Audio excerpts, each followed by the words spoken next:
আমাদের লঙ্কামুড়া স্কুলের শিক্ষক শিক্ষিকাদের দ্বারা একটা খুব সুন্দর উদ্যোগ নিয়েছেন তারা। এই যে আমাদের লঙ্কামুড়া স্কুল আগরতলা শহর থেকে 10 কিলোমিটার ডিস্টেন্সের মধ্যেই সেই স্কুল, আমাদের লঙ্কামুড়া স্কুল। সেখানে শিক্ষক শিক্ষিকারা খুব একটা সুন্দর ভূমিকা নিয়েছেন।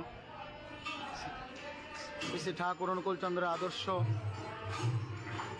ছোটোবেলা থেকে সন্তানদের মধ্যে সে জীবনের শিক্ষকের আদর্শ প্রয়োজন, সেই কারণে সেই উদ্যোগ নেওয়া হয়েছে।